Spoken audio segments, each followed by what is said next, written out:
उच्चारण करून स्पेशल दिलंय का, कारण ह्याचे जे शब्द आहेत ते थोडेसे कठीण आहेत.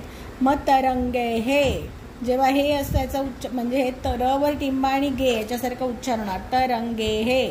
संगमहा, प्रायद्वीपहा, मत्स्यजीवनहा, जीविनहा सॉरी, त्रिसृषु, तिसृषु, बंगोपसागरः, बंगोपसागरः, विदेशी पर्यटकेभ्यः, विदेशी पर्यटकेभ्यः, वैदेशिक व्यापाराय, वैदेशिक व्यापाराय, चंद्रोदयः.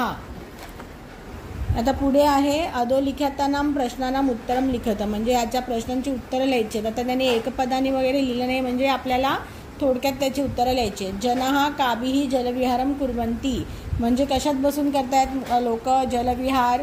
माता काभिः आहे म्हणजे त्याचप्रमाणे आपल्याला उत्तराला पण हे म्हणजे इथे बघ त्यांनी दिलेलं आहे. काय आहे? जनः नौकाभिः जलविहारं कुर्वन्ति.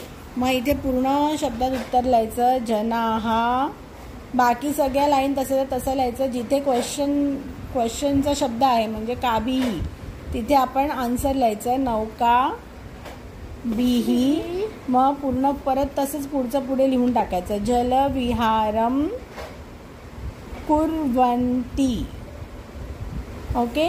आता विचारले भारतस्य दीर्घतम समुद्रतटः कः, म्हणजे भारताचा सगळ्यात मोठा समुद्र किनारा कुठला आहे तर चेन्नई नगरस्य मेरिना तटः देशस्य सागर तटेषु दीर्घता. मग असं लिहायचं भारतस्य दीर्घतमः समुद्रतटः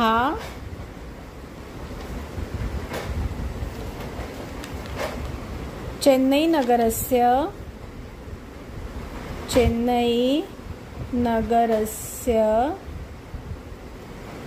मेरिना तटः अस्ति.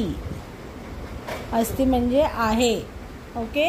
मग भारतस्य दीर्घतमः समुद्रतटः. आता इथे कहाच्या ऐवजी आपण रिप्लेस केलं चेन्नई नगरस्य मेरिना तटः अस्ति. कळलं? जनः कुत्र स्वैरं विहरन्ति. मग काय दिले त्यांनी, कुठल्या समुद्रकिनार जनः कुत्र स्वैरं विहरती आहे. मुंबई नगरस्य जुहू तटे सर्वे जनः स्वैरं विहरती. मग आता जनः राहायचं इथे. आता मी इथे लिहित नाही, इथे जागा नाही आहे. जनः मुंबई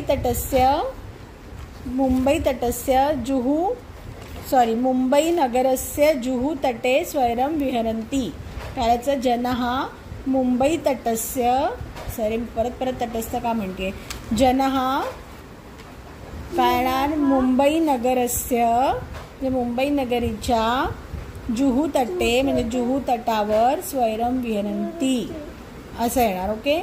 बालकः बालुकाभिः किं रचयन्ति, म्हणजे काय रचत आहेत ते. बालकः बालुकाभिः बालकगृहं रचयन्ति. जसं इथे किम आहे म्हणून बालकगृहं रचयन्ति. कोच्चि तटः केभ्यः ज्ञायन्ते. मग आता कोच्चि तटाला काय आहे. माता कोच्चि तटः नारिकेलभ्यः ज्ञायते किंवा नारिकेलफलेभ्यः ज्ञायते. नुसतं नारिकेलभ्यः पण चालेल. नारिकेलभ्यः ज्ञायते म्हणजे काय, तिकडे नारळ मिळतात. ओके.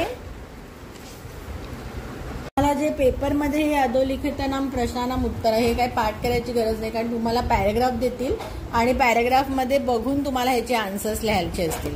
त्यामुळे पॅराग्राफमधनं बघून तसं इथे हे वाक्य लिहून टाकायचं. ओके. आता हा नेक्स्ट एक्सरसाइज हा एकदम सोपा आहे. मंजुषात पदानी चित्वा रिक्तस्थानानी पूर्यत, म्हणजे मंजुषामधनं घेऊन तुम्ही हे रिक्तस्थान भरून काढा.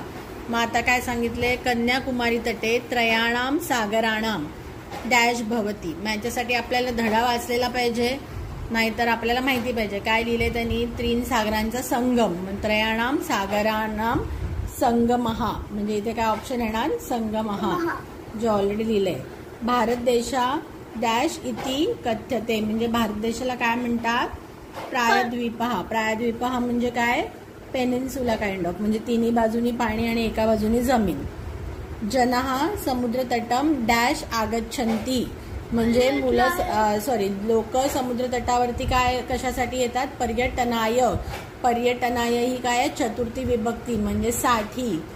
कशासाठी? तरी साठी असेल आपल्याला म्हणायचं असेल ह्याच्यासाठी येतात तर आपण म्हणणार पर्यटनाय आगच्छन्ति. बालेभ्यः डॅश रोचते. मग मुलांना काय आवडतं? क्रीडा.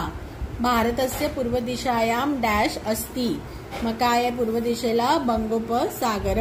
आता परत हे पण सोपं आहे. यथा योग्य योजतः. समुद्र तटाला कशासाठी येतात? पर्यटन आहे. आता हे सगळे जे बघशील ना तर चतुर्थी विभक्ती आहे.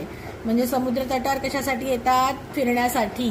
क्रीडनकम कशासाठी असतात? खेळण्यासाठी. दुग्धम कशासाठी असतं? पोषणासाठी. जेव्हा य लागतं बालकाय चतुर्थी विभक्ती. दुग्धम पोषणाय. दीपकः प्रकाशाय प्रकाशासाठी. विद्या ज्ञानासाठी. म्हणजे हे सगळं प्रत्येक धड्यामध्ये एक एक विभक्ती आपण बघत चाललोय. मागच्या धड्यामध्ये आपल्याला एक ठिकाणी द्वितीय विभक्ती होती जिथे कर्माचा उपयोग होता. आता इथे चतुर्थी विभक्ती